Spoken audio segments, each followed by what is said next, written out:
6 years in a row, it was named America's most innovative company. Then it became the largest corporate bankruptcy the nation had ever seen. Enron didn't sell energy, it sold a story, and for a while, the whole world bought it. At its peak, Enron was worth nearly $70 billion. Its stock touched $90 a share. 18 months later, that share was worth 26 cents.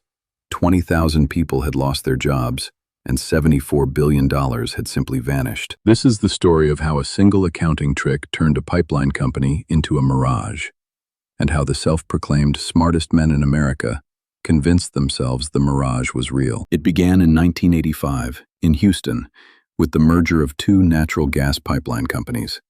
Its chairman was a soft-spoken economist named Kenneth Lay. The business was regulated, unglamorous, and boring. Lay wanted more. To get it, he hired a young consultant named Jeffrey Skilling. Skilling had one radical idea. Enron should own as little as possible. Forget the pipelines and the pumps. Enron would trade energy the way a bank trades money, and sell the future itself. Skilling demanded one thing to make it work: an accounting method called mark-to-market. Here's the trick. Sign a 20-year deal, and you could book every dollar of projected profit immediately, today, before a single cent had actually changed hands. It was legal. It was also intoxicating. On paper, Enron could conjure profit out of a signature. Every quarter the numbers had to grow, and with mark-to-market, they always could. The estimate became the earnings. Wall Street fell in love. Fortune magazine crowned Enron the most innovative company in America, not once, but 6 years running. The stock climbed. Skilling was made president.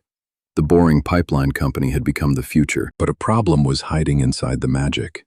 Those projected profits were imaginary, while the real business bled real cash and piled up real debt. If that debt ever appeared on the books, the spell would break. The man hired to make the debt disappear was the chief financial officer, Andrew Fastow. His solution was elegant and corrosive. He built a maze of shadow companies, partnerships that existed mostly on paper, with names like Chuco, LJM, and the Raptors. Enron sold its worst, most indebted assets to these partnerships. Just like that, the debt left Enron's balance sheet, and a fresh wave of profit flowed back in. The partnerships looked independent. They were not. Fastow secretly controlled them. In October 1999, Enron's board did something extraordinary. It voted to suspend its own code of ethics, so that Fastow, the company's own CFO, could run the very partnerships he was selling Enron's assets to. He would quietly skim tens of millions for himself. It was a company hiding its losses from itself. Billions in debt, folded into entities most of the board never understood.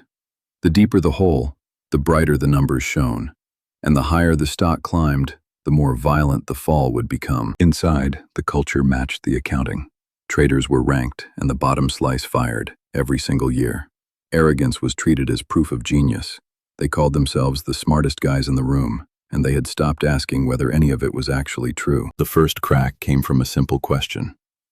An analyst asked why Enron, alone among the giants, refused to release a balance sheet alongside its earnings. On a live call, Jeffrey Skilling called him an obscenity. For an instant, the mask had slipped. Then, in August 2001, after only 6 months as chief executive, Skilling abruptly resigned. He gave no real reason. Kenneth Lay stepped back in and assured the world the company had never been stronger. He was lying. The unraveling had already begun. That same month, a vice president named Sharon Watkins sent her chairman a warning. "I am incredibly nervous," she wrote, "that we will implode in a wave of accounting scandals." She was right. She had weeks, not years. On October 16th, Enron announced its first quarterly loss in years, and quietly erased $1.2 billion of shareholder equity, tied to Fastow's partnerships. 6 days later, the Securities and Exchange Commission opened an investigation. Then the dominoes.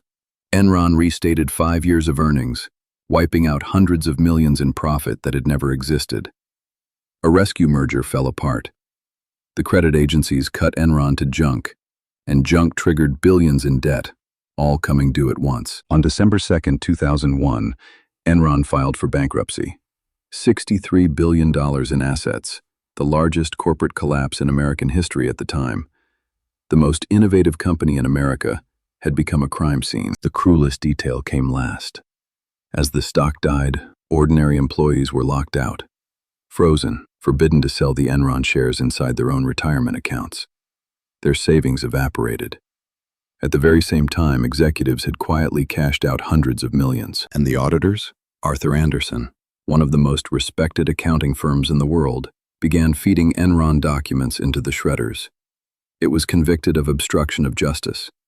85,000 employees across the globe lost their jobs.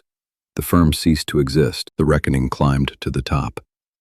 Andrew Fastow cooperated and served 6 years. Jeffrey Skilling was sentenced to more than 24 years in federal prison. Kenneth Lay was convicted on every count and died of a heart attack before he could be sentenced. Enron's collapse rewrote the rules. A new law, Sarbanes-Oxley, forced executives to personally vouch for their numbers under threat of prison. The age of the unquestioned balance sheet was over, but the deepest lesson was never really about accounting. Mark-to-market did not create the fraud. It created the temptation, the power to book a future that had not arrived, and to keep booking it, long after everyone secretly knew it never would. Enron rarely had to lie about a single number. It only had to believe its own forecast, and crush anyone who dared to doubt it. The fraud was not one decision. It was 1,000 small ones, each easier than admitting the last. That is how empires fall. Not in a single crash, but in the slow, comfortable distance between the story a company tells the world and the truth it can no longer afford to see. This was hubris. If this story held you, subscribe. A new collapse every week. Because the smartest people in the room are usually the last to admit the room is already on fire.